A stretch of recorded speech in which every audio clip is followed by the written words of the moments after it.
మార్చే ప్రమాదం మనకు తప్పింది. ఆ తర్వాత ఒక్కటి రెండు ఆర్ఎస్ఎస్ మూలాలు ఉన్న ఆర్ఎస్ఎస్ బాధ్యులైన వాళ్ళు ఇచ్చిన స్టేట్మెంట్లు, వాళ్ళు రాసిన పుస్తకాలలో విషయాలను కూడా నేను ఈరోజు ఇక్కడ చెప్పదలుచుకున్నాను. ఆర్ఎస్ రెండవ సర్సంఘ చాలక్ మాధవ్ సదాశివరావు గోల్వాల్కర్, వారు గోల్వాల్కర్గా పెద్దలు చాలామందికి పరిచయం సమాజానికంతా. 1960లో రచించిన 2 పుస్తకాల్లో దళితులకు సమానత్వం, హక్కులు లేని హిందూ రాష్ట్రమే మేలు అని రాశారు. అంటే దళితులకు సమానత్వం ఇస్తే హక్కు లేని దానికంటే హక్కులు లేని హిందూ రాష్ట్రమే మేలు. దురదృష్టవశాత్తు రాజ్యాంగం అందరికీ సమాన హక్కులు కల్పించిందని కూడా ఆయన పుస్తకంలో స్పష్టంగా రాశారు. అంటే గోల్వాల్కర్ గారే 1960లో వారు రాసుకొని దురదృష్టవశాత్తు ఈ దేశంలో దళితులకు మిగతా వాళ్లకు రిజర్వేషన్లు ఇవ్వడము ఇది దురదృష్టకరమని గోల్వాల్కర్ గారు వారు సొంతంగా రచించిన పుస్తకంలోనే ఉన్నది. మూడవది ఆర్ఎస్ సిద్ధాంతకర్త ఎన్జి వైద్య 2015 ఆగస్టు 30 నాడు ఇండియా టుడేకు ఒక ఇంటర్వ్యూ ఇచ్చిండు. ఈయన ఆర్ఎస్ఎస్ ఫిలాసఫర్. ఏమన్నాడంటే, there is no need for a caste based reservation now. No caste has remain backward.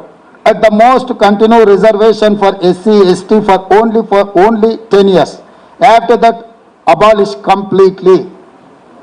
NG Vaidya, RSS philosopher, చాలా స్పష్టంగా 2015 అంటే ఎప్పుడు నరేంద్ర మోడీ గారు ప్రధానమంత్రిగా బాధ్యతలు చేపట్టిన సంవత్సరం తర్వాత ఎన్జి వైద్య ఆర్ఎస్ఎస్ ఐడియాలజీ, ఆర్ఎస్ఎస్ ఫిలాసఫర్ అసలు రిజర్వేషన్లను రద్దు చేయాలి, అసలు ఏ కాస్ట్లు కూడా వెనుకబడలేవు, కాస్ట్ పరమైన రిజర్వేషన్లను రద్దు చేయాలి, ఎస్సీ ఎస్టీ రిజర్వేషన్లు కూడా ఇంకొక 10 సంవత్సరాలు కొనసాగించి వాటిని కూడా రద్దు చేయమన్నారు.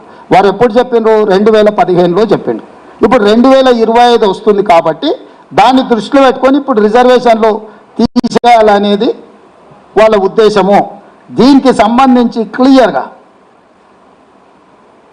ఎస్సీ ఎస్టీ రిజర్వేషన్లు ఒక భాగం అయితే 1978లో ఆనాటి రాష్ట్రపతి బిపి మండల్ నేతృత్వంలో ఒక కమిషన్ అపాయింట్ చేశారు.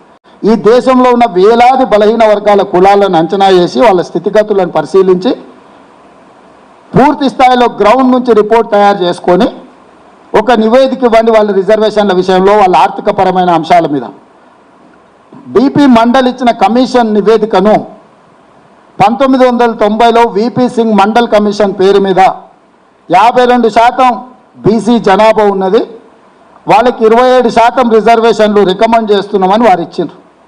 ఆ రికమెండేషన్ని విపి సింగ్ గారు అమలు చేసినప్పుడు దేశం మొత్తం మండల్ కమిషన్కు వ్యతిరేకంగా భారతీయ జనతా పార్టీ కమండల్ పేరు మీద ఎల్కే అద్వానీ గారు రథయాత్ర చేపట్టి